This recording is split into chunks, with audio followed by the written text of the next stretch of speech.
हमारी संस्कृति, हमारे संस्कार सदा रहें हमारे साथ। सब्सक्राइब करें तिलक। ॐ अस्य श्री पंचमुख हनुमन्मन्त्रस्य ब्रह्मा ऋषि गायत्री छन्दः पंचमुख विराट हनुमान देवतः। ह्रीं बीजं श्रीं शक्तिः क्रौकीलकं क्रूकवचम् क्रयस्त्राय फट् इति दिग्बन्धः। श्रीगरुड उवाच श्रीपञ्चमुखी हनुमान कवच अथ ध्यानं प्रवक्ष्यामि शृणु सर्वाङ्गसुन्दर।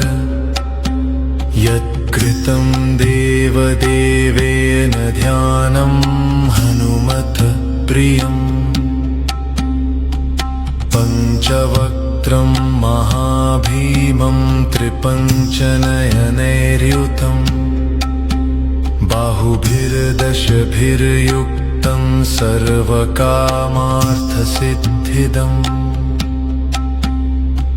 पूर्वतु वानरं वक्त्रं कोटिसूर्यसमप्रभम् दंष्ट्राकरालवदनं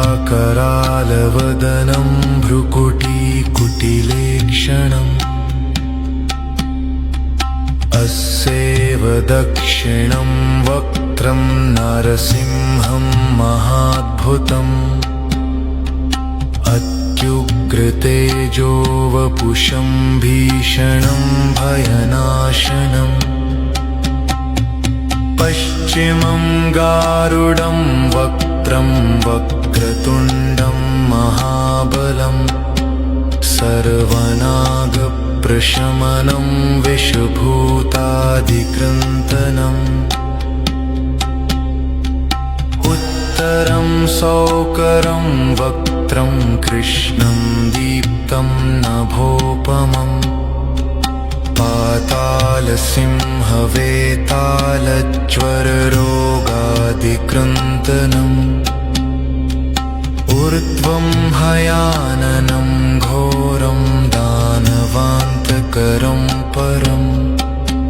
येन वक्त्रेण विप्रेन्द्रतारकाख्यं महासुरम्।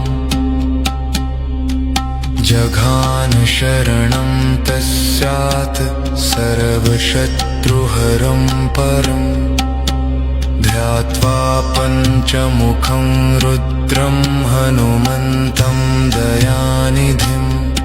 आयुधवर्णनम् खड्गं त्रिशूलं खट्वाङ्गं पाशमङ्कुशपर्वतम् मुष्टिं कौमोदकीं वक्षं धारयन्तं कमण्डलुम्। भिन्दिपालं ज्ञानमुद्रां दशभिर्मुनिपुङ्गवम्।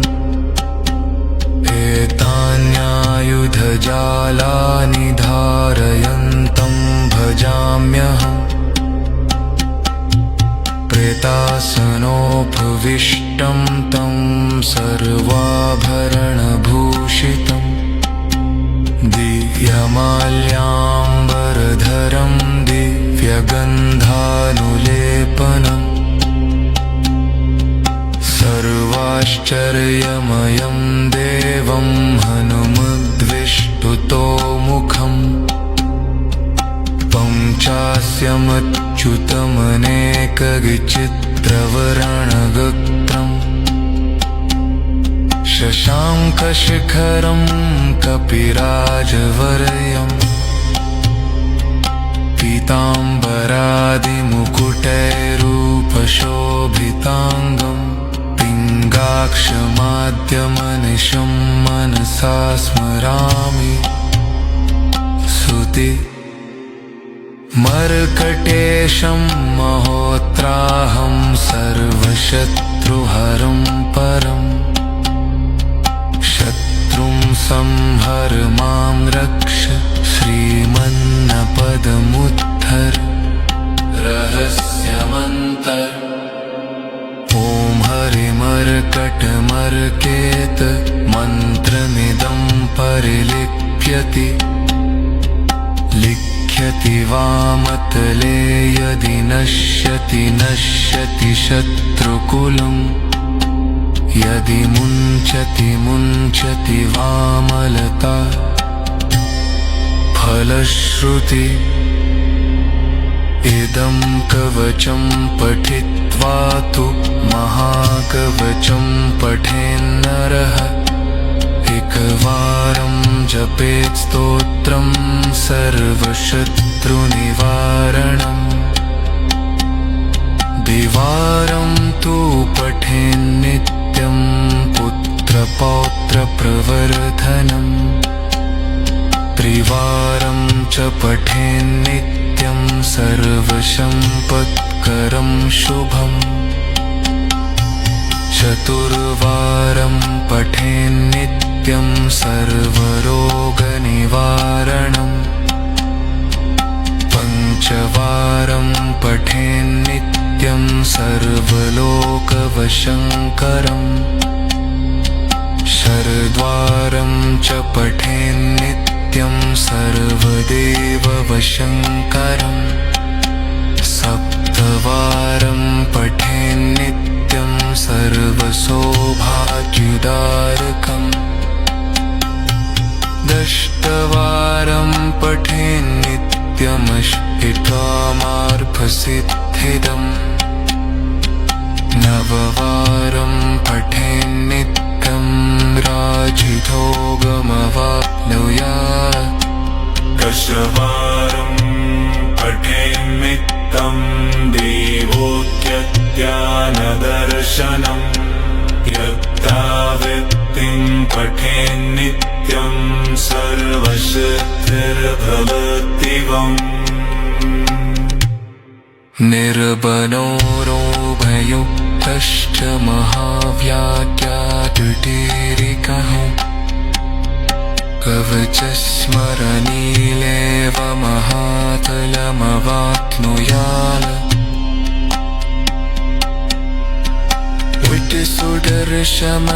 सुदर्शमसंहिकायां श्रीरामचन्द्रशीकाक्रोक्तम् श्रीपञ्चमुख हनुमान् कवचनम् अथ ध्यानं प्रवक्ष्यामि शृणु सर्वाङ्गसुन्दर यत्कृतं देवदेवेन ध्यानं हनुमत प्रियम्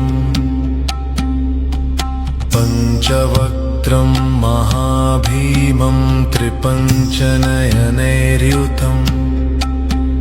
बाहुभिर्दशभिर्युक्तं सर्वकामार्थसिद्धिदम् पूर्वतु वानरं वक्त्रं कोटिसूर्यसमप्रभम् दंष्ट्राकरालवदनं भ्रुकुटीकुटिलेक्षणम् अस्यैव दक्षिणं वक्त्रं नरसिंहं महाद्भुतम् अत्युग्रतेजो वपुषं भीषणं भयनाशनम् पश्चिमं गारुडं वक्त्रं वक्रतुण्डं महाबलम् सर्वनागप्रशमनं विषभूतादिकृन्तनम् उत्तरं सौकरं वक्त्रं कृष्णं दीप्तं नभोपमम्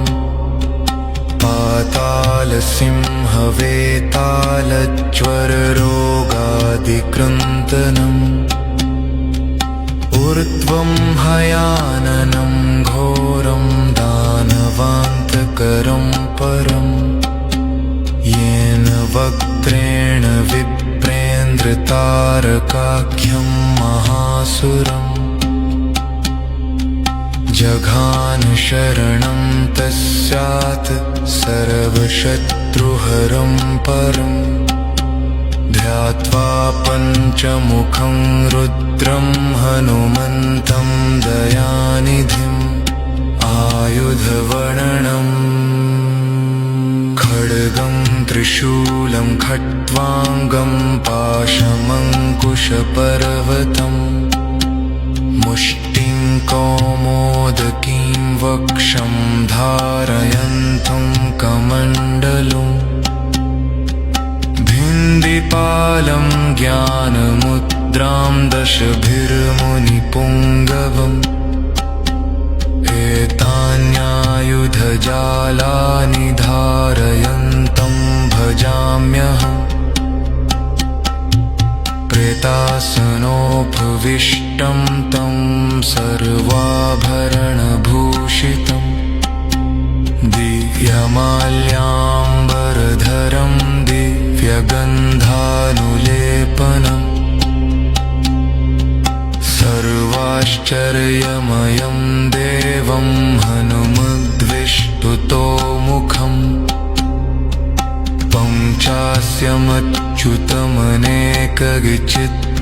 पञ्चास्यमच्युतमनेकविचित्रवर्णगत्रम् शशाङ्कशिखरं कपिराजवर्यम्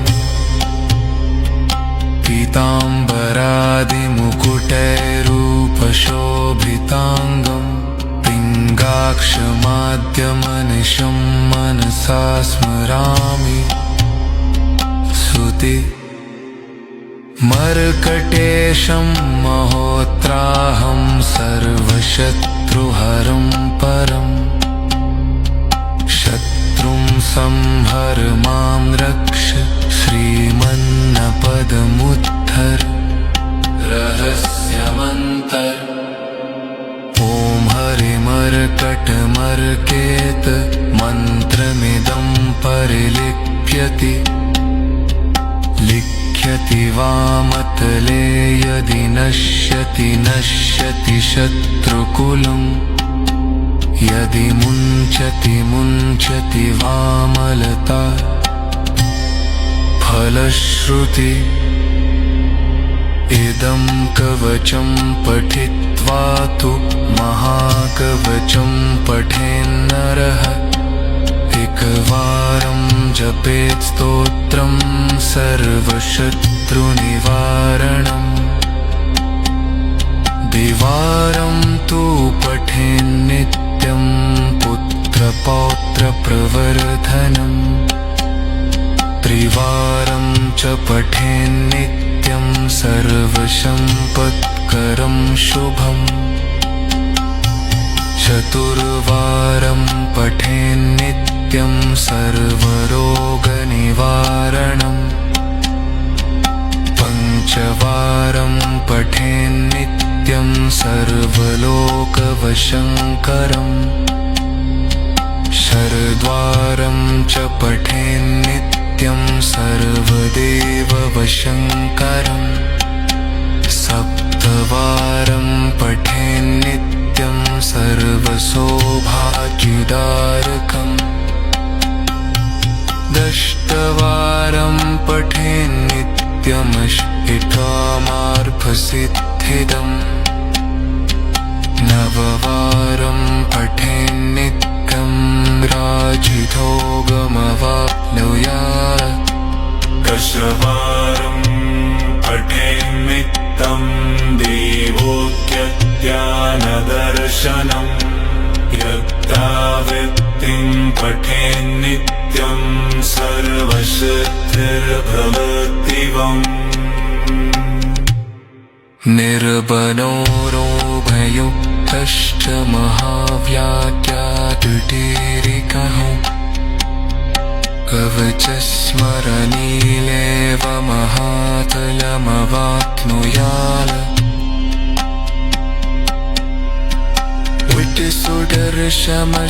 सुदर्शमसंहिकायां श्रीरामचन्द्रशीकाप्रोक्तम् श्रीपञ्चमुख हनुमान् कवचनम् अथ ध्यानं प्रवक्ष्यामि शृणु सर्वाङ्गसुन्दर यत्कृतं देवदेवेन ध्यानं हनुमत प्रियम् पञ्चवक्त्रं महाभीमं त्रिपञ्चनयनैर्युतं बाहुभिर्दशभिर्युक्तं सर्वकामार्थसिद्धिदम् पूर्वतु वानरं वक्त्रं कोटिसूर्यसमप्रभम् दंष्ट्राकरालवदनं भ्रुकुटीकुटिलेक्षणम् अस्यैव दक्षिणं वक्त्रं नरसिंहं महाद्भुतम् अत्युग्रतेजो वपुषं भीषणं भयनाशनम् पश्चिमं गारुडं वक्त्रं वक्रतुण्डं महाबलं सर्वनागप्रशमनं विषभूतादिकृन्तनम् उत्तरं सौकरं वक्त्रं कृष्णं दीप्तं नभोपमम्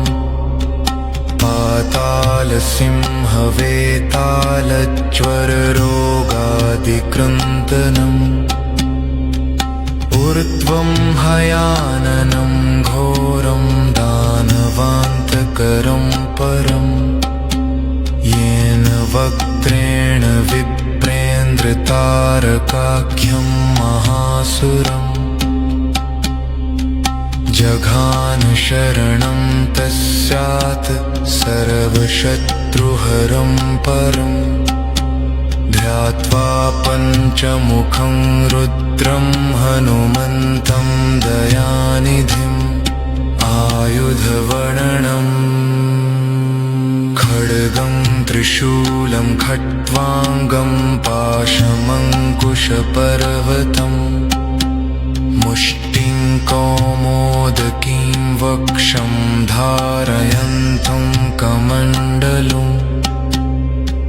भिन्दिपालं ज्ञानमुद्रां दशभिर्मुनिपुङ्गवम्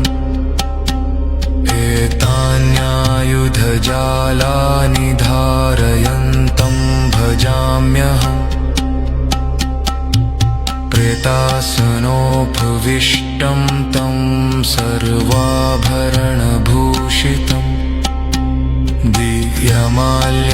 दिव्यमाल्याम्बरधरं दिव्यगन्धानुलेपनम् सर्वाश्चर्यमयं देवं हनुमद्विष्टुतोमुखम्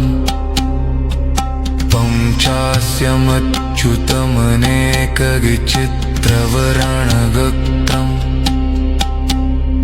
शशाङ्कशिखरं कपिराजवर्यम्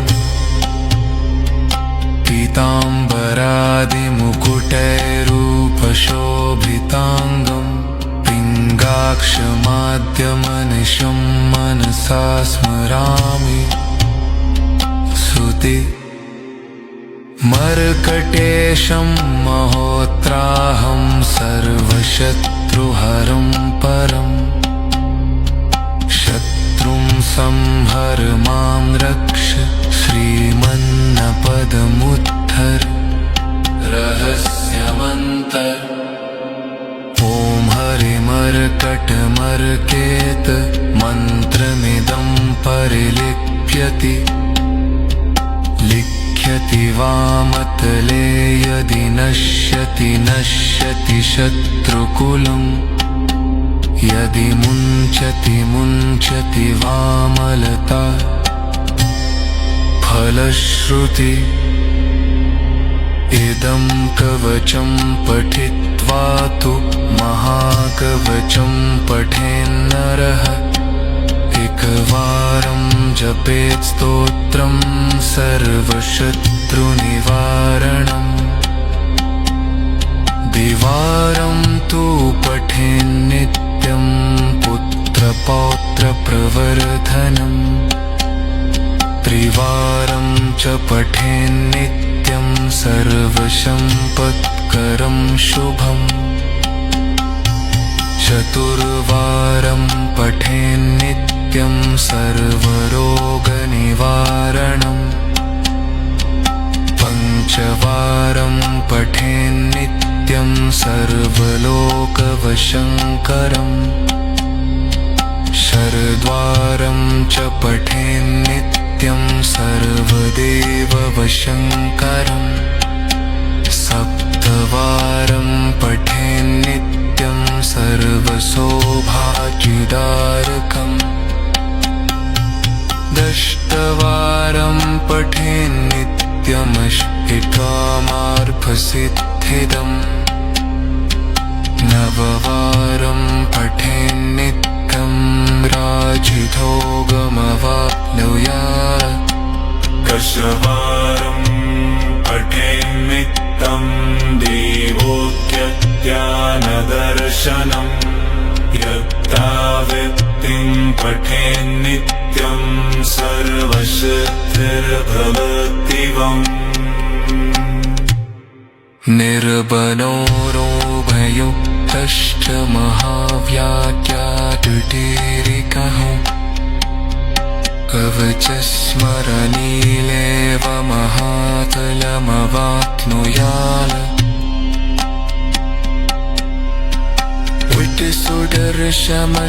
विट्टुसुदर्शमसंहितायां श्रीरामचन्द्रशीकाक्रोक्तम् श्रीपञ्चमुख हनुमान् कवचनम् अथ ध्यानं प्रवक्ष्यामि शृणु सर्वाङ्गसुन्दर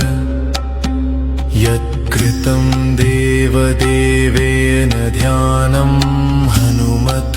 प्रियम् पञ्चवक्त्रं महाभीमं त्रिपञ्चनयनैर्युतं बाहुभिर्दशभिर्युक्तं सर्वकामार्थसिद्धिदम् पूर्वतु वानरं वक्त्रं कोटिसूर्यसमप्रभम् दंष्ट्राकरालवदनं भ्रुकुटीकुटिलेक्षणम् अस्यैव दक्षिणं वक्त्रं नरसिंहं महाद्भुतम् अत्युग्रतेजो वपुषं भीषणं भयनाशनम् पश्चिमं गारुडं वक्त्रं वक्रतुण्डं महाबलं सर्वनागप्रशमनं विषभूतादिकृन्तनम् उत्तरं सौकरं वक्त्रं कृष्णं दीप्तं नभोपमम्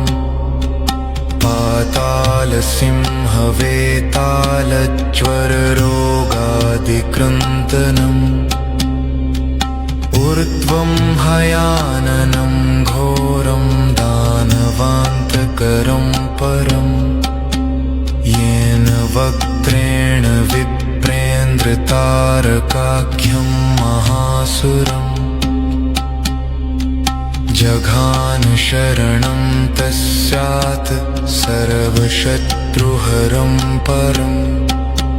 ध्यात्वा पञ्चमुखं रुद्रं हनुमन्तं दयानिधिम् आयुधवर्णनम्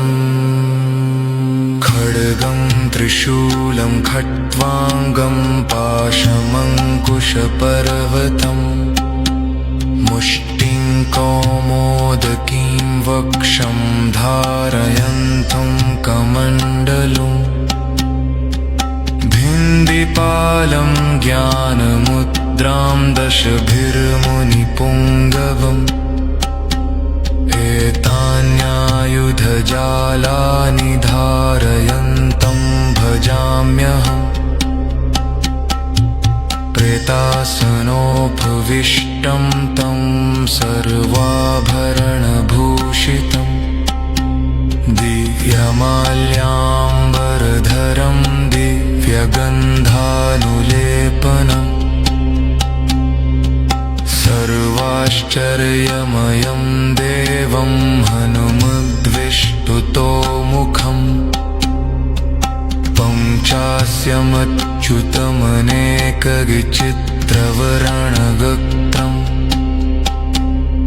शशाङ्कशिखरं कपिराजवर्यम्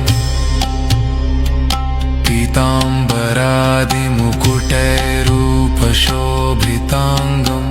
पिङ्गाक्षमाद्यमनिशं मनसा स्मरामि स्तुति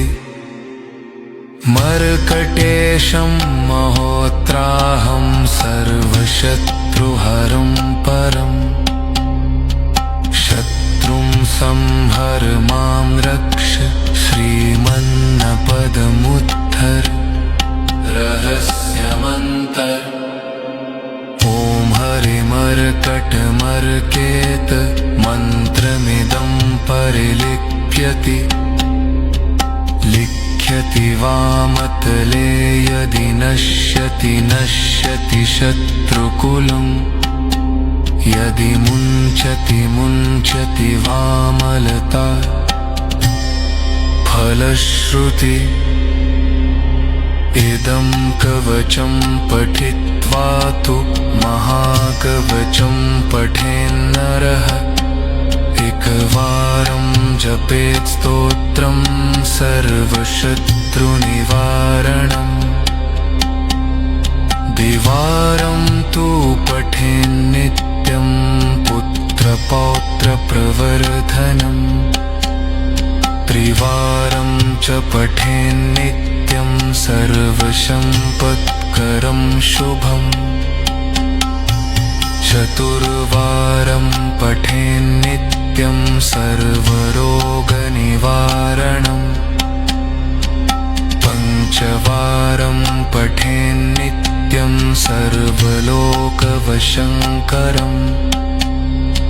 षड्वारं च पठेन्नित्यं सर्वदेववशङ्करम्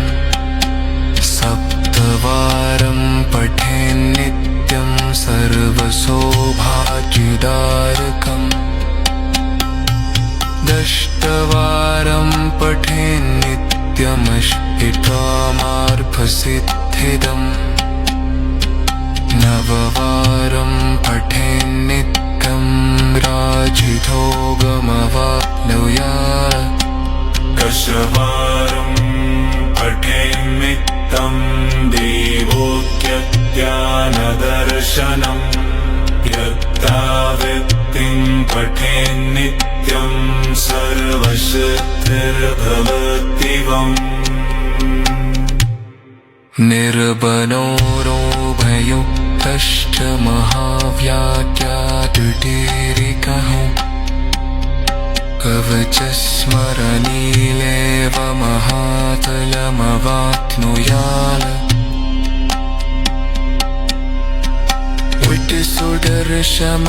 विट्टुसुदर्शमसंहिकायां श्रीरामचन्द्रशीकाक्रोट्टम्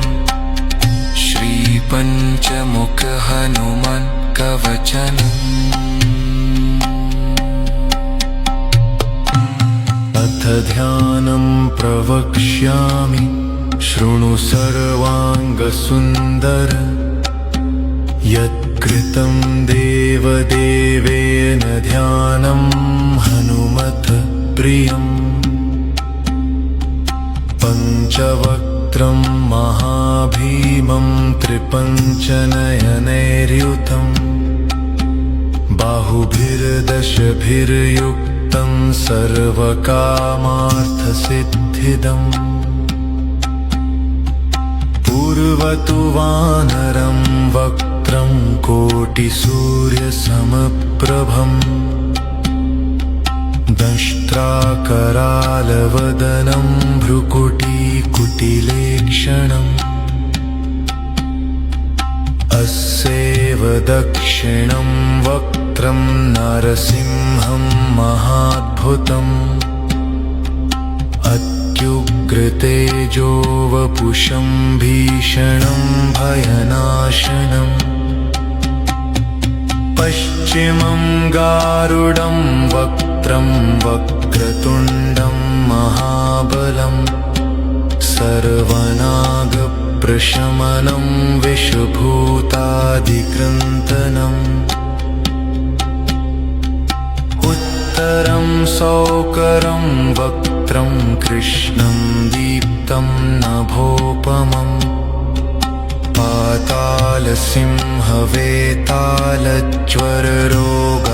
पातालसिंहवेतालज्वररोगादिकृन्तनम् ऊर्ध्वं हयाननं घोरं दानवान्तकरं परम् येन वक्त्रेण विप्रेन्द्रतारकाख्यं महासुरम् जघान शरणं तस्यात् सर्वशत्रुहरं परम् ध्यात्वा पञ्चमुखं रुद्रं हनुमन्तं दयानिधिम् आयुधवर्णनम् खड्गं त्रिशूलं खट्वाङ्गं पाशमङ्कुशपर्वतम् मुष्टिं कौमोदकीं वक्षं धारयन्तं कमण्डलुम् भिन्दिपालं ज्ञानमुद्रां दशभिर्मुनिपुङ्गवम् एतान्यायुधजालानि धारयन्तं भजाम्यहम् प्रेतासनोपविष्टं तं सर्वाभरणभूषितं दिव्यमाल्याम्बरधरं दिव्यगन्धानुलेपनम् सर्वाश्चर्यमयं देवं हनुमद्विष्टुतोमुखम् पञ्चास्यमच्युतमनेकविचित्रवर्णगत्रम्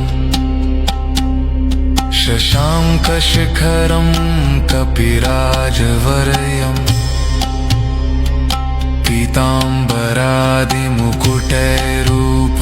पीताम्बरादिमुकुटैरूपशोभिताङ्गम्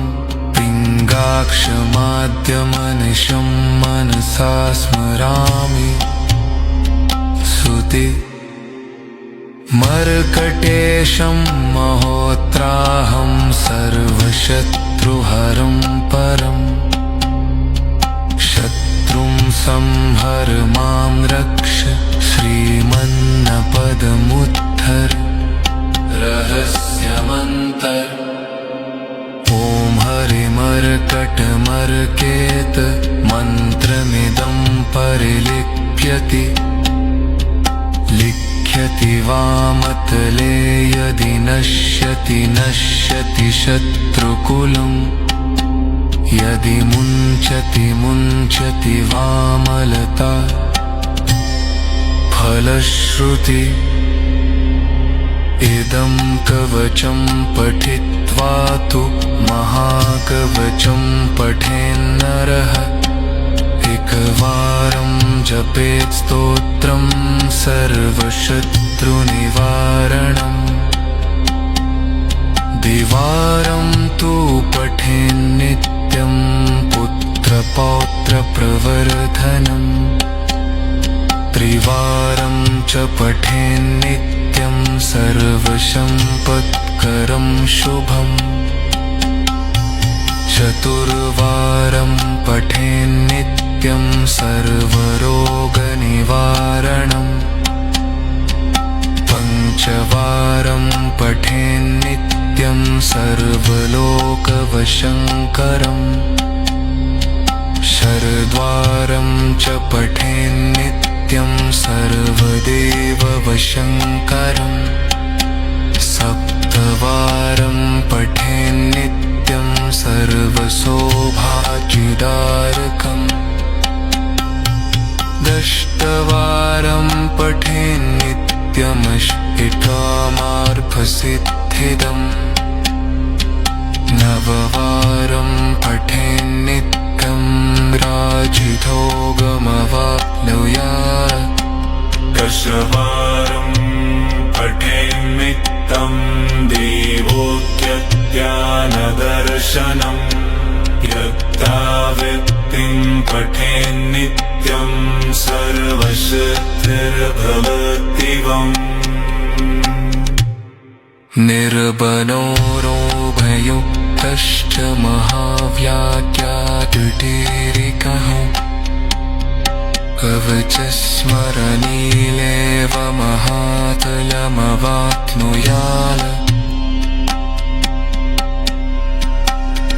सुदर्शमसंहितायां श्रीरामचन्द्रशीकाक्रोक्तम्